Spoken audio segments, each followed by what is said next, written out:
Много ми е приятно в студиото да посрещна близнаците доктори, доктор Ангел Енчев, когато вие познавате като пластичен хирург на звездите, и доктор Невен Енчев. Много си приличате. Благодаря ви, че сте тук. Благодаря ви за поканата.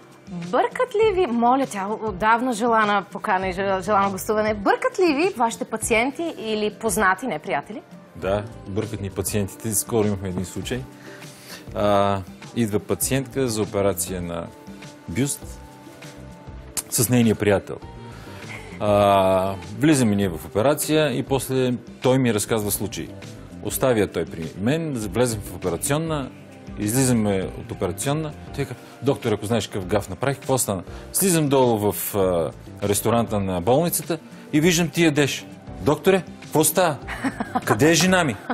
Не знам. Как, нали за и тръгнахте за операция? Сигурно брат. И веднага нещата се разбрали. Разбираемо е. Преди да продължим, колеги, доктор Ангел Енчев е с един тематичен колан. Не може да не го покажем. Доктор Енчев, покажете, моля ви, вашия колан. Метър. Почти винаги ходя с такъв колан, защото, нали знаете, какво трябва да...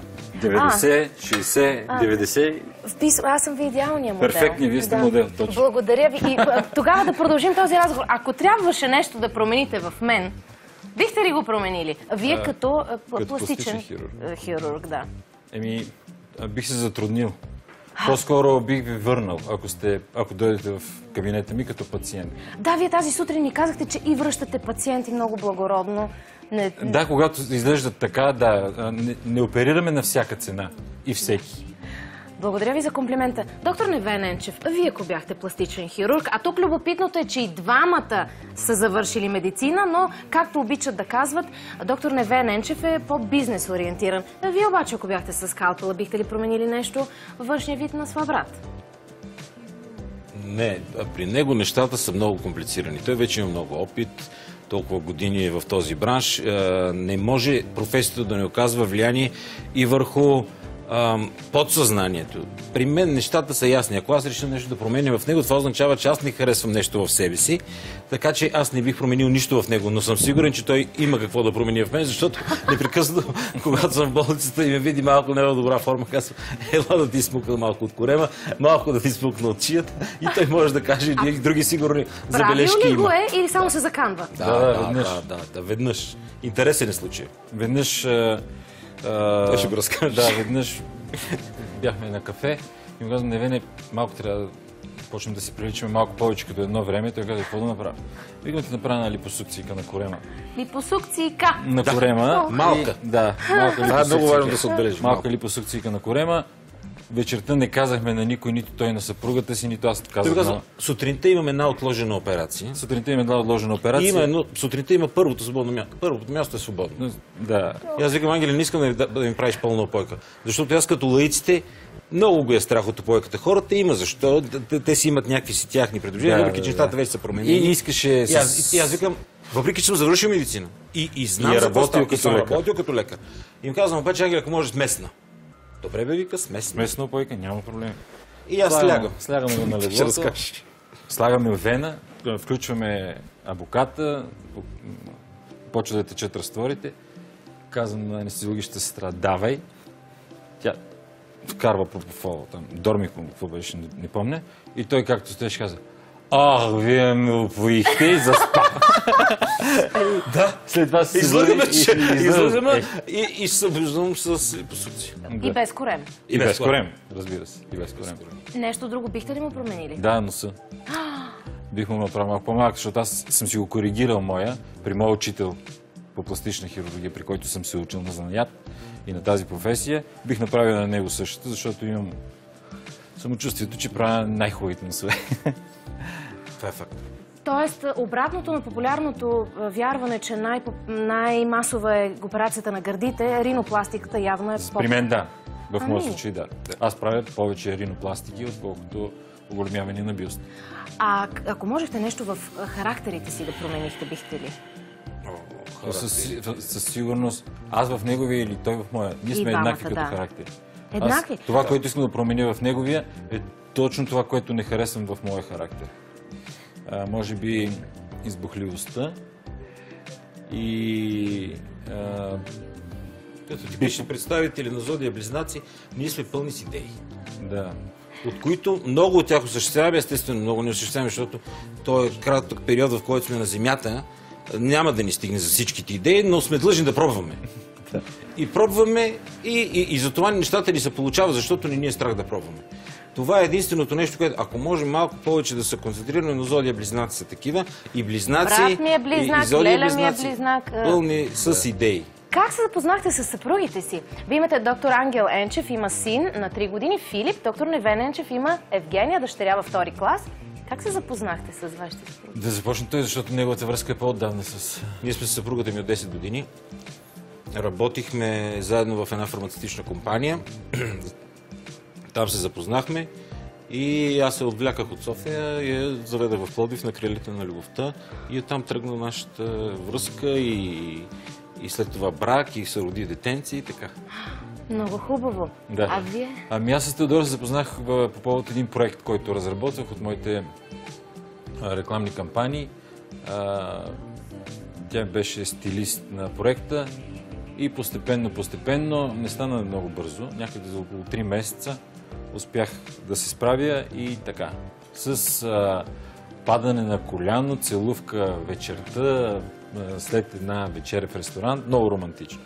И така, красиви неща. Не знаеш, че лекарите са способни на това. Можете ли да ни кажете, коя е най-малката пациентка идвала при вас с придружители, родители за естетическа операция? Най-малката пациентка не беше пациентка, беше пациент. Беше дете на 6 години. В такива случаи, при мен такива пациенти идват, когато става въпрос най-често за корекция на дефекти. И в този случай ставаше въпрос за корекция на щръкнали уши. По-скоро вярно ли е, разбирам, това може да доведе до комплекси, подигравки. Да. Това е отделен случай. Вярно ли е клишето, което се опитва да се наложи, че вече за абитуриентския бал идват родители, подписват някакви декларации? Много добре го казахте, това е клише. И на мен поне не ми се случвало. За нас би било много добре, наистина. Ние Като чисто бизнес. чисто Вие имате бизнес отношение. болница, да. Да, имаме болница, това ми е работата, аз за съжаление само това мога да правя. И само това печели. Добре би било, но това е един мит, по-скоро, и то много силно тиражирано от медиите. Не знам по каква причина. При мен пациент да дойде, пациентка на 18 годишна възраст, преди абитуриентски бал, с майка си и баща си да кажат, доктори, ние подарихме на дъщеря си гърди, това не ми се случва. Това е добра новина. Да, не е говори... новина, това е истината. Поне при мен сега, не знам, може би при други колеги ходят, но при Аз мен имам не се дъщеря, случва. надявам се, всичко да не бъда принуден. Това говори добре, въпреки че говорим, че много са запроменили взаимоотношенията деца, родители, деца, семейство, училище. Все пак ние живеем в едно сравнително консервативно общество, което някъде е добре. Това са добри новини. След рекламите, коя е най-възрастната пациентка ваша и защо се включвате в толкова благотворителни инициативи? Останете с нас и след рекламите. Здравейте отново и след рекламите. Вие сте Скут, а ние си говорим с близнаците доктори, доктор Ангел Енчев и доктор Невен Енчев. Един класически за близнаци въпрос. Разменяли ли сте се на изпити или на срещи? На срещи категорично не. На изпити не знам, вече можем да си признаем, защото той има давност. Когато се разменихме, бяхме в прогимназията. По математика. Веднъж ми се размени по математика. Веднъж се разменихме по математика и за съжаление ми писаха... Искахме да си направим шега. Децата искат да направят впечатление с учениците си. Естествено, двама близнака с какво да направят впечатление, с това, че са еднакви и могат да се сминат. Това беше най-лесното. Аз седнах на неговото място и той седна на моето. Никой не очакваше да ме дигнат, трябваше да бъда изпитан аз. И естествено, ако кажем, че сме се сменили, неудобно, защото тогава бяха другарката Шишкова, да е жива и здрава, щеше да каже на майка ми, защото и майка ми преподавател в същото училище. Ще ни се скарат, защото сме се опитали да правиме поразии. Той стана и дописаха 5. За съжаление писаха 5 и ядах бой и не беше учил и ме наби. Викам, така ли? Другия път си ставай сам и си скарай колкото може. Защо вие при все, че имате странични занимания, свързани с медицината, която сте завършили, защо вие да се занимавате с толкова много благотворителност? Вие вече имате начин, по който да помагате на хората. Инициативата Топъл обяд, центъра за Инициативата Топъл обяд е... на деца с церебрална парализа. Да, два цитата от други хора, казани по този повод. Единия е за децата с детска церебрална парализа, за даването на тяхната независимост. Един баща, отивам на сутринта, те имаха байрам, той беше българо-мухамеданин. Казвам, честит байрам. И той ми казва, ох, моето момче, когато ти е здраво детето, всеки ден е празник. Това ми направи много силно впечатление и ние трябва наистина да благодарим на Бога. И всеки ден да се опитваме да помагаме на тези хора, за които няма делник, няма празник, те са в тази мъка. И просто... А другото нещо, което е най-важно, здравето и хората да са нахранени. Добре, защо ви трябва тогава да влизате в модния бизнес? Това е един от... Задоволство. Ако можем хората да ги излекуваме, да ги нахраним и да ги облечем, какво повече от това да направиш човек в този живот? Това вашите обувки ли са? Да, тези обувки ги правиме ние. Те са сребърен оков. Имаме и работилница за ювелирство и правиме и бижута. Хоби. Като хоби, да. И всичките ни дрехи имат акцент от благороден метал. И на финала на нашия разговор, най-възрастната пациентка, доктор Енчев, която е идвала при вас. Да не стане утре опашка. Разкажи. Най-възрастната пациентка беше 82 годишна. Да е жива и здрава! Да, за всички има бъдеще. На 82 години за фейслифт. Да.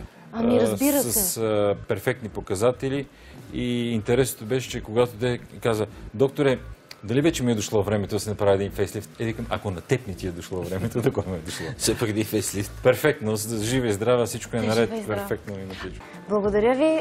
Думи за финал, вие като лекари и като близнаци? Като живи и здрави, и живи и здрави децата и семействата. Ние да им се радваме на тях, те да се радват на нашите успехи. Това е най-важното. Дай Боже на всички. Благодаря ви. Започнах